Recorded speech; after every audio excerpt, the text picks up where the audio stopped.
उन्होंने फिर से बलात्कार के मामलों में 15 दिन की सुनवाई और उसके बाद सजा मिलने के लिए केंद्रीय कानून लाने का आग्रह किया है। उन्होंने कहा कि इस तरह के संवेदनशील मुद्दे के बावजूद उन्हें प्रधानमंत्री से कोई जवाब नहीं मिला है कि भारत सरकार के महिला एवं बाल विकास मंत्री से एक उत्तर मिला है जो मेरे पत्र में उठाए गए मुद्दे की गंभीरता को बमुश्किल दर्शाता है।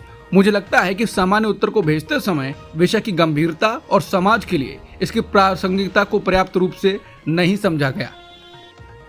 मोदी सरकार आने के बाद से लगातार जेएनयू को निशाना बनाया गया। अब जेएनयू के वार्षिक लेखा जोखा के आंकड़ों के अनुसार मोदी सरकार आने के बाद से विश्वविद्यालय का शैक्षणिक खर्च यानी एकेडमिक स्पेंड लगभग आधा रह गया है। टेलीग्राफ की रिपोर्ट के अनुसार एकेडमिक एक्टिविटीज पर कुल खर्च 2014-15 में 37.34 करोड़ रुपए था, जो घटकर 2023-24 में 20.30 करोड़ रुपए रह गया। फंडिंग में गिरावट महत्वपूर्ण क्षेत्रों को प्रभावित करती है, जैसे कि रिसर्च स्कॉलर्स के लिए फील्ड वर्क, स्कॉलरशिप सपोर्ट, अकादमिक पत्रकारों की खरीद, लेबोरेटरी ऑपरेशंस और सेमिनारों का आयोजन।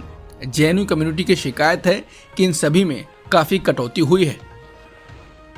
पंजाब में अकालियों की साख को शुक्रवार को जबरदस्त धक्का लगा। सिखों की सर्वोच्च पीठ अकाल तख्त ने शुक्रवार को श्रोमणी अकाली दल के अध्यक्ष और पूर्व डिप्टी सीएम सुखबीर सिंह बादल को तनख्वाह घोषित कर दिया। सुखबीर को 2007 से 17 के दौरान श्रोमणी अकाली दल सरकार की गलतियों के लिए ये सजा सुनाई गई है। इन लोगों को धार्मिक कदाचार का दोषी घोषित किया गया है। अकाल तख्त के जथेदार ज्ञानी रघबीर सिंह ने फैसला सुनाते हुए कहा कि पंजाब के डिप्टी सीएम और एसएडी के अध्यक्ष रहते हुए सुखबीर सिंह बादल ने ऐसे फैसले लिए हैं जिससे पंथ की छवि को गहरी चोट पहुंची है। इसने सिखों के हित को चोट पहुंचाई है। आदेश में कहा गया है कि जब तक सुखबीर सिंह बादल अकाल तख्त साहिब के सामने पेश होकर माफी नहीं मांगते, उन्हें तनख्वाह घोषित किया जाता है।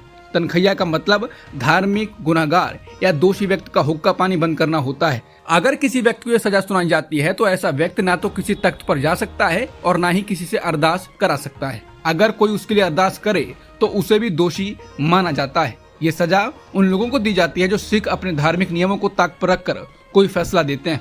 तनख्वाह के दौरान मिलने वाली सजा का कड़ाई से पालन करना होता है। इस फैसले के आने के बाद सोशल मीडिया हैंडल एक्स पर सुखबीर सिंह बादल की ओर से प्रतिक्रिया सामने आई। उन्होंने लिखा कि वाहेगुरु जी का खालसा, वाहेगुरु जी की फतेह। मीरी पीरी के शीर्ष स्थान श्री अकाल तख्त साहिब की तरफ से जारी आदेश को दास सिर झुकाकर स्वीकार करता है। आदेश के हिसाब से मैं जल्द ही श्री अकाल तख्त साहिब में पेश होऊंगा और माफी मांगूंगा। उन्होंने कहा कि तख्त के हर निर्देश का पालन होगा। श्रोमणी गुरुद्वारा प्रबंधक कमेटी ने भाजपा सांसद और एक्ट्रेस कंगना रनौत की आने वाली फिल्म इमरजेंसी के निर्माताओं को सिखों के इतिहास को गलत तरीके से पेश करने का आरोप लगाते हुए कानूनी नोटिस भेजा है। उन्होंने कुछ आपत्तिजनक दृश्यों को हटाने की मांग की है, जिससे उनके अनुसार सिख भावनाओं को ठेस पहुंची है।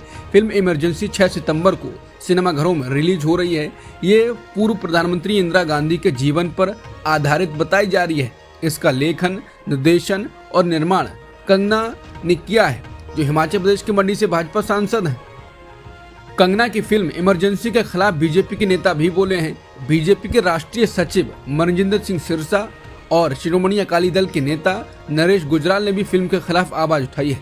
गुजराल ने कहा कि किसी भी पार्टी से जुड़े किसी भी फिल्म निर्माता के पास इतिहास को विकृत करने और एक बहादुर समुदाय जिसने हमेशा देश के लिए सर्वोच्च बलिदान दिया है, उसको राष्ट्र विरोधी के रूप में चित्रित करने का लाइसेंस नहीं होना चाहिए। ये फिल्म निर्माता यानी कंगना रनौत लगातार सिख समुदाय और शांतिपूर्ण किसान विरोध में उनकी भूमिका पर हमला कर रही हैं, जिसमें 700 से अधिक किसानों की जान चली गई। कोलकाता के आरजी मेडिकल कॉलेज के अधिकारियों और पीड़िता के परिजनों के बीच फोन कॉल्स की ऑडियो रिकॉर्डिंग सामने आने से रेप और मर्डर मामले में विवाद बढ़ गया है। गुरुवार को सोशल मीडिया पर वायरल हुई रिकॉर्डिंग के बाद आरोप लगाए जा रहे हैं कि अस्पताल प्रशासन ने केवल गलत जानकारी ही नहीं दी, बल्कि रवैया भी असंवेदनशील था। 3 ऑडियो क्लिप्स में पहला 71 सेकंड का, दूसरा 46 सेकंड और तीसरा 28 सेकंड का है। सोशल मीडिया के अलावा कई निजी समाचार चैनलों ने इन्हें चलाया भी। खुद को अस्पताल के असिस्टेंट सुपरिंटेंडेंट बताने वाली एक महिला की ओर से पीड़िता के पिता को कॉल किए गए थे। हालांकि हम इस क्लिप की पुष्टि नहीं कर सकते हैं, लेकिन कोलकाता पुलिस की central division deputy commissioner Indira Mukherjee ने इस पर सफाई दी। उन्होंने कहा कि इन ऑडियो क्लिप से ये सब साबित होता है कि हमने शुरू से ही कभी नहीं कहा कि मौत आत्महत्या से हुई। इस क्लिप से ये भी साबित होता है कि हमारी तरफ से कभी नहीं बोला गया कि ये आत्महत्या है। अब मणिपुर के सीएम बीरेन सिंह ने अगले 6 महीने में राज्य में पूरी तरह से शांति बहाल करने का वादा किया है। इसके साथ ही उन्होंने पद छोड़ने से भी इनकार कर दिया और कहा कि उन्होंने ना तो कोई अपराध किया है और ना ही कोई घोटाला किया है। बता दें, कुछ दिन पहले एक ऑडियो क्लिप वायरल हुआ था जिसमें दावा किया गया कि सीएम बीरेन सिंह की आवाज है। हालांकि पुष्टि नहीं हो सकी। उस क्लिप में कथित तौर पर सीएम मैतेई समुदाय का साथ देने की बात कर रहे थे, चुपके से बम फेंकने की बात कर रहे थे। हालांकि अगर ये उनकी आवाज थी तो उनका क्रूर चेहरा दिखाई दिया। पेरिस ओलंपिक में भारत के निशानेबाज अवनी लेखरा ने कमाल कर दिखाया है। अवनी ने महिलाओं की 10 मीटर एयर राइफल स्पर्धा में शुक्रवार को गोल्ड मेडल जीत लिया है। उनके अलावा भारत की मोना अग्रवाल ने भी ब्रॉन्ज मेडल जीतकर इतिहास रच दिया है। अवनी की ये जीत ऐतिहासिक भी है क्योंकि उन्होंने नया पैरालंपिक रिकॉर्ड कायम कर दिया है। अवनी लेखरा टोक्यो पैरालंपिक्स में महज 19 साल की उम्र में भाग लेने पहुंची थी। वहां भी उन्होंने गोल्ड मेडल जीता था और नया पैरालंपिक रिकॉर्ड कायम किया था। अवनी लेखरा अब लगातार 2 पैरालंपिक खेलों में गोल्ड मेडल जीतने वाली पहली भारतीय शूटर बन गई हैं। पेरिस ओलंपिक में भारतीय शूटरों का जलवा जारी है। अब अवनी लेखरा और मोना अग्रवाल के बाद मनीष नरवाल ने मेडल जीतने में कामयाबी हासिल की है। मनीष नरवाल ने सिल्वर मेडल पर कब्जा जमाया है। उन्होंने मेंस 10 मीटर एयर पिस्टल में सिल्वर मेडल जीता। इस तरह अब तक पेरिस पैरालंपिक में भारत की झोले में 4 मेडल आ चुके हैं। बता दें, शूटिंग के अलावा भारत की प्रीतिपाल ने पैरा ओलंपिक में महिलाओं की 100 मीटर T35 कैटेगरी रेस में मेडल जीता। इजराइल गजा में मानवीय मदद पहुंचाने के लिए युद्ध को रोकने पर सहमत हुआ है। WHO ने कहा कि गजा में बच्चों को पोलियो के टीकाकरण के लिए इजराइल ने युद्ध विराम के लिए रजामंदी दे दी है। WHO के वरिष्ठ अधिकारी रिक पीपरकॉन ने कहा कि गजा पट्टी में चलाए जाने वाले इस टीकाकरण अभियान में 6,40,000 बच्चों को टीका लगाया जाएगा। यमन के अंसारुल्लाह आंदोलन के महासचिव अब्दुल मलिक अल हूती ने अब एक और बयान दिया है। उन्होंने कहा कि गजा पट्टी में घटनाक्रम और पश्चिमी तट तक इसका बढ़ना इस बात का ठोस सबूत है कि एक बार फिर ज़ायोनी दुश्मन का असली चेहरा, असली नेचर सामने आया है। उन्होंने आगे कहा कि कब्जे वाले क्षेत्रों और गजा पट्टी में पश्चिमी तट पर इजराइल का आक्रमण अमेरिका के समर्थन से फिलिस्तीन में एक नया दृश्य बनाने की वास्तविक प्रक्रिया को दिखाता है। उन्होंने कहा कि इजराइल के अपराध को उनकी पूरी दृढ़ता और नरसंहार के साथ जारी रखना मानवता के लिए एक अपमान है। उन्होंने इसके साथ ही कहा कि यमन के फोर्सेस अपनी सैन्य क्षमताओं को बढ़ाना जारी रखेंगे और उन्होंने इजराइल के शासन को बड़े सरप्राइज का इंतजार करने की चेतावनी भी दी।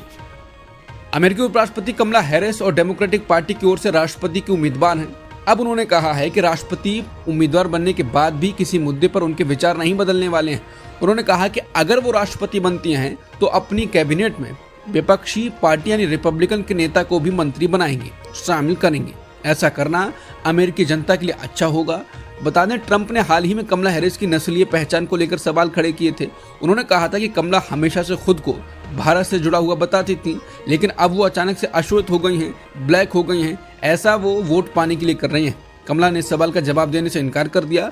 उन्होंने कहा, ये वहीं घिसी पिटी पुरानी बातें हैं, इसका कोई मतलब नहीं है। अब तक की सुर्खियों में इतना ही। बाकी खबरों के लिए बने रहिए सत्यहिंदी.com के साथ।